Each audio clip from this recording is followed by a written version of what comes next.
Hello everyone, आप सभी का स्वागत है आपकी अपनी यूट्यूब चैनल विशाल गौतम 783 पर। आज है 21 फरवरी 2025 और आज की इस वीडियो में मैं आपके लिए लेकर आया हूँ 21 फरवरी 2025 के डेली करंट अफेयर्स के कुछ इम्पोर्टेंट क्वेश्चंस। अगर आप किसी भी एग्जाम की तैयारी कर रहे हैं तो ये वीडियो आपके लिए काफ़ी ज़्यादा इम्पोर्टेंट रहने वाली है। अगर आप इस चैनल पर पहली बार आए हैं तो चैनल को सब्सक्राइब कर लीजिए और साथ ही बेल आइकन को भी ऑल पे प्रेस कर लीजिए, ताकि जब भी मैं कोई नई वीडियो अपलोड करूं तो सबसे पहले आप उस वीडियो को देख पाएं। तो पिछली वीडियो में हमने जाना था 2025 से 26 के लिए भारतीय चार्टर्ड अकाउंटेंट संस्थान यानी ICAI के 73वें अध्यक्ष कौन बने हैं। चरणजोत सिंह नंदा। कौन सा खिलाड़ी 2025 की सबसे अधिक कमाई करने वाले एथलीटों की सूची में शीर्ष स्थान पर है। Cristiano Ronaldo. कौन से बॉलीवुड अभिनेता ऑडियो स्टोरी प्लेटफॉर्म वेलबेट के सह संस्थापक बने हैं। पंकज त्रिपाठी। राज्यों में पंचायतों को हस्तांतरण की स्थिति 2024 की रिपोर्ट में कौन सा राज्य शीर्ष स्थान पर है। कर्नाटक। फरवरी 2025 में किसने प्रधानमंत्री मोदी जी को एक hexagonal ceramic heat shield tile उपहार में दिया है। एलन मस्क ने। पीएम मोदी जी ने फ्रांस के राष्ट्रपति इमैनुअल मैक्रोन को विशेष रूप से निर्मित डोकरा कलाकृति भेंट की है। इसका संबंध किस राज्य से है। छत्तीसगढ़ से। तुलसी गाबार्ड को किस देश का राष्ट्रीय खुफिया निदेशक नियुक्त किया गया है। अमेरिका का। फरवरी 2025 में भारत ने फ्रांस के किस शहर में अपने नए वाणिज्य दूतावास का उद्घाटन किया है। मार्शले। अजमेर में स्थित किंग एडवर्ड मेमोरियल भवन का नया नाम क्या है। महर्षि दयानंद विश्रांति गृह। जल तन्यकशीलता पर फॉरवर्ड फास्टर सस्टेनेबिलिटी अवार्ड 2025 किसने जीता है। एनटीपीसी ने। वनडे अंतरराष्ट्रीय में 6000 रन पूरे करने वाले सबसे तेज एशियाई बल्लेबाज कौन बने हैं। बाबर आजम। ब्लूमबर्ग की 2025 एशिया के सबसे धनी परिवारों की सूची में कौन शीर्ष स्थान पर है। मुकेश अंबानी। आज का हमारा पहला क्वेश्चन है, महिला प्रीमियर लीग का तीसरा संस्करण कहाँ पर शुरू हुआ है। राइट आंसर है इसका ऑप्शन बी, गुजरात के वडोदरा में। महिला प्रीमियर लीग 2025 संस्करण है इसका तीसरा। आयोजन हो रहा है इसका 14 फरवरी से 15 मार्च 2025 तक। शुरुआत हुई है इसकी गुजरात के वडोदरा में। इसमें कुल टीम है 5 और पहला मैच जो खेला गया है वो खेला गया है आरसीबी और गुजरात जायंट्स के बीच। और फाइनल मैच खेला जाएगा ब्रेबॉर्न स्टेडियम में मुंबई में। और पहले संस्करण की विजेता टीम है मुंबई इंडियंस और दूसरे संस्करण की विजेता है इसमें आरसीबी। 14 फरवरी 2025 को आयुष्मान भारत वय वंदना योजना आधिकारिक तौर पर किस राज्य या केंद्र शासित प्रदेश में शुरू की गई है। राइट आंसर इस क्वेश्चन का ऑप्शन डी, पुदुचेरी में। 14 फरवरी 2025 को पुदुचेरी में आयुष्मान भारत वय वंदना योजना का आधिकारिक रूप से शुभारंभ किया गया है। और इस योजना का औपचारिक उद्घाटन पुदुचेरी के उपराज्यपाल के कैलाशनाथन ने मुख्यमंत्री एन रंगास्वामी की मौजूदगी में किया है। आयुष्मान भारत वय वंदना योजना की अगर हम बात करें तो आयुष्मान भारत वय वंदना योजना के तहत केंद्र सरकार 70 वर्ष और उससे अधिक आयु के वरिष्ठ नागरिकों को प्रति वर्ष 5 लाख रुपए तक का मुफ्त स्वास्थ्य बीमा कवरेज प्रदान करती है। और 29 अक्टूबर 2024 को पीएम मोदी जी ने आयुष्मान भारत प्रधानमंत्री जन आरोग्य योजना के हिस्से के रूप में आयुष्मान वय वंदना कार्ड लॉन्च किया था। पुदुचेरी की राजधानी पुदुचेरी है। मुख्यमंत्री हैं एन रंगास्वामी और उपराज्यपाल हैं के कैलाशनाथन। किस आईआईटी ने टिकाऊ ऊर्जा का उपयोग करके कृषि उपज को संरक्षित करने के लिए सौर निर्जलीकरण तकनीक शुरू की है। राइट आंसर है ऑप्शन सी, आईआईटी कानपुर ने। आईआईटी कानपुर के रणजीत सिंह रोजी शिक्षा केंद्र द्वारा टिकाऊ ऊर्जा का उपयोग करके कृषि उपज को संरक्षित करने के लिए एक सौर निर्जलीकरण तकनीक पेश की गई है। इससे किसानों को फल और सब्जियां सुखाने में मदद मिलती है और बाजार में कीमतों में उतार चढ़ाव के लिए एक लागत प्रभावी समाधान है। इससे किसान अपनी उपज को लंबे समय तक स्टोर कर सकते हैं और वे अपनी उपज को पीक डिमांड के दौरान अनुकूल कीमतों पर बेच सकते हैं। इससे उन्हें मुनाफा बढ़ने में मदद मिलती है और इस पहल का नेतृत्व प्रो संदीप शंगल और प्रो कल्लोल मंडल ने किया है। फरवरी 2025 में किस राज्य में काशी तमिल संगम 3.0 का आयोजन किया गया है? राइट आंसर है इसका ऑप्शन सी, उत्तर प्रदेश के वाराणसी में। फरवरी 2025 में काशी तमिल संगमम 3.0 उत्तर प्रदेश के वाराणसी में आयोजित किया गया है। यह काशी तमिल संगमम का यह तीसरा संस्करण है और यह 15 से 24 फरवरी 2025 तक 10 दिनों तक जारी रहेगा। काशी तमिल संगमम 3.0 का उद्घाटन केंद्रीय शिक्षा मंत्री धर्मेंद्र प्रधान, केंद्रीय सूचना और प्रसारण मंत्री डॉक्टर एल मुरुगन और उत्तर प्रदेश के मुख्यमंत्री योगी आदित्यनाथ ने किया है। इसका मुख्य विषय ऋषि अगस्त्य के स्वास्थ्य दर्शन, विज्ञान, शास्त्रीय तमिल और साहित्य और सांस्कृतिक एकता में योगदान पर केंद्रित है।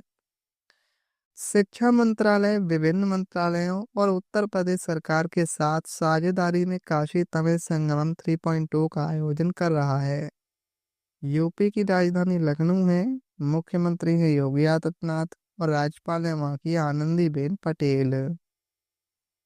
1993 से 2023 तक पिछले 3 दशकों में चरम मौसम की घटनाओं से सबसे अधिक प्रभावित शीर्ष 10 देशों में भारत का स्थान क्या है? राइट आंसर है इसका ऑप्शन बी, 6वां स्थान।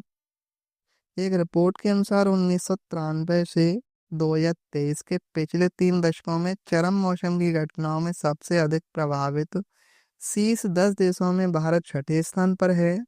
भारत ने 1993 से 1998 और 2013 में विनाशकारी बाढ़ का सामना किया और साथ ही 2002, 3 और 15 में भीषण गर्मी का सामना किया। 1993 से भारत में 400 से अधिक चरम घटनाएं हुई हैं, जिससे 180 बिलियन डॉलर का नुकसान हुआ है और भारत ने 50 डिग्री सेल्सियस के आसपास के तापमान के साथ तीव्र गर्मी की लहरों का भी सामना किया है। पिछले 30 वर्षों में तूफानों में से सबसे अधिक मौतें हुई और उसके बाद लू, बारसखा और जंगल की आग का स्थान है। फरवरी 2025 में थाईलैंड में संवाद के चौथे संस्करण को आभासी रूप से किसने संबोधित किया है? राइट आंसर है ऑप्शन सी, नरेंद्र मोदी जी ने। प्रधानमंत्री नरेंद्र मोदी जी ने 14 फरवरी 2025 को संवाद, संघर्ष निवारण और पर्यावरण चेतना के लिए वैश्विक हिंदू बौद्ध पहल के चौथे संस्करण को वस्तुतः संबोधित किया है। प्रधानमंत्री ने अमेरिका से संवाद को संबोधित किया है और संवाद का चौथा संस्करण 14 से 17 फरवरी 2025 तक थाईलैंड के बैंकॉक और अयोध्या, जिसे अयोध्या के सभ्यगत जुड़वा माना जाता है। संवाद पहल का श्रेय प्रधानमंत्री नरेंद्र मोदी और दिवंगत जापानी प्रधानमंत्री शिंजो आबे को जाता है। इसकी स्थापना 2015 में हुई थी। संवाद दो प्राचीन सभ्यताओं हिंदू धर्म और बौद्ध धर्म को एक साथ लाता है। इस सम्मेलन का उद्देश्य संघर्ष और पर्यावरण पर बौद्धिक प्रवचन के वर्तमान को संघर्ष, समाधान से संघर्ष परिहार और पर्यावरणीय विनियमों से पर्यावरणीय चेतना में स्थानांतरित करना है। फरवरी 2025 में यूनाइटेड किंगडम के ब्रिटिश साम्राज्य का सबसे उत्कृष्ट आदेश से किसे सम्मानित किया गया है? राइट आंसर है ऑप्शन सी, एन चंद्रशेखरन को। फरवरी 2025 में टाटा समूह के चेयरमैन एन चंद्रशेखरन को यूनाइटेड किंगडम के ब्रिटिश साम्राज्य का सबसे उत्कृष्ट आदेश से सम्मानित किया गया है। यह विदेशी नागरिकों को दिया जाने वाला प्रतिष्ठित मानद नागरिक पुरस्कार है। उन्हें यह पुरस्कार यूके भारत व्यापार संबंधों में उनके योगदान के लिए मिला है और ब्रिटिश साम्राज्य का सबसे उत्कृष्ट आदेश उन व्यक्तियों को दिया जाता है जिन्होंने कला, विज्ञान, धर्मार्थ, प्रयासों सार्वजनिक सेवा जैसे क्षेत्रों में महत्वपूर्ण योगदान दिया है। विश्व पेंगुइन दिवस 2025 का मनाया गया है। राइट आंसर है इसका ऑप्शन डी, 15 फरवरी को।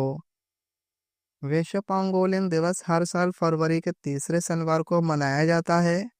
वर्ष 2025 में यह 15 फरवरी को मनाया गया है और इस दिन का उद्देश्य इन अद्वितीय स्तनधारियों के बारे में जागरूकता बढ़ाना और संरक्षण के प्रयासों को गति देना है। और पेंगुइन एकमात्र स्तनपायी है जो इसके उसे ढका होता है। भारत रंग महोत्सव 2025 का आयोजन कहाँ पर किया गया है? राइट आंसर है ऑप्शन सी, नई दिल्ली में।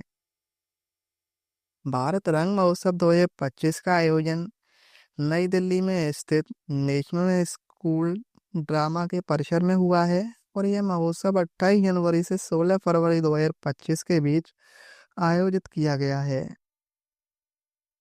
यह विश्व का सबसे बड़ा रंगमंच महोत्सव है। इसकी थीम है एक रंग श्रेष्ठ रंग और भारत रंग महोत्सव को बहारंग भी कहते हैं, बहारंगम भी कहते हैं। स्वीडिश रक्षा कंपनी साब ने इलेक्ट्रॉनिक वायरफेस लेजिंग वार्निंग सिस्टम 310 के लिए किसके साथ समझौता किया है? Right answer option D, HAL के साथ।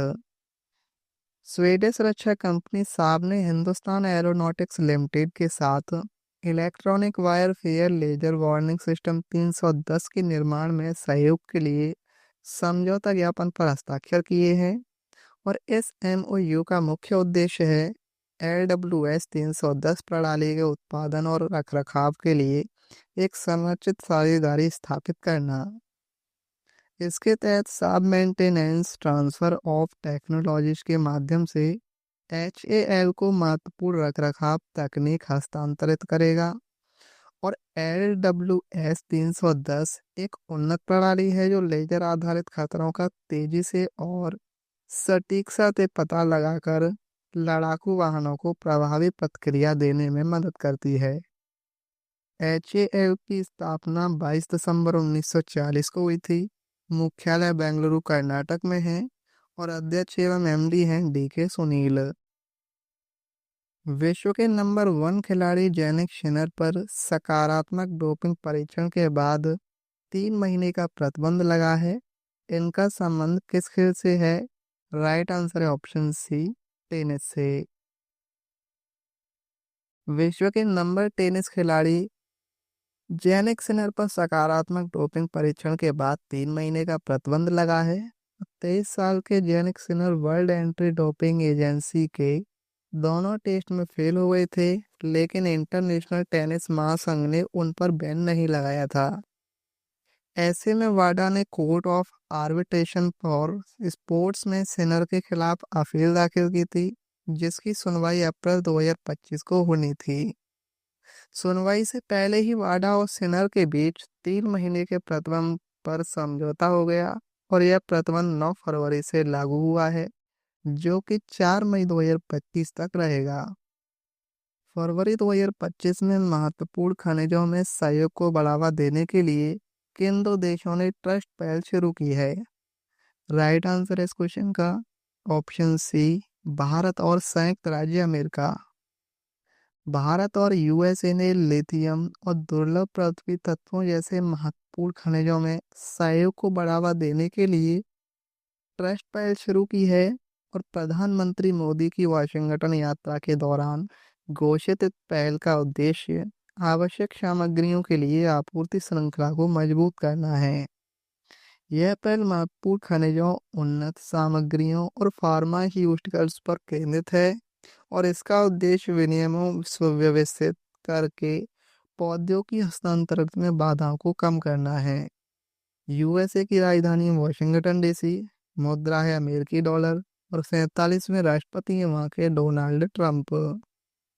स्टैटिक GK को देखें तो कौन सा गवर्नर जनरल हड़प नीति से संबंधित था? लॉर्ड डलहौजी। संसद के 2 सत्रों के बीच अधिकतम अंतराल कितना है? 6 महीने। जब RBI रेपो दर में कमी करने का निर्णय लेती है तो धन आपूर्ति में क्या होता है? बढ़ जाती है। राष्ट्रीय कृषि और ग्रामीण विकास बैंक का मुख्यालय कहाँ पर है? मुंबई में। तीसरी पंचवर्षीय योजना को किस नाम से जाना जाता है? गडगिल योजना के नाम से। वित्त आयोग का गठन भारत के संविधान के किस अनुच्छेद के तहत किया जाता है? अनुच्छेद 280 के तहत। परमाणु ऊर्जा उत्पादन के लिए किस धातु का उपयोग किया जाता है? यूरेनियम का। वॉशिंगटन सोडा को अन्य किस नाम से जाना जाता है? सोडियम कार्बोनेट के नाम से। और कौन सी ग्रंथि बहिःस्रावी और अंतःस्रावी दोनों हैं? अग्नाशय। योजना आयोग के प्रथम अध्यक्ष कौन थे? जवाहरलाल नेहरू।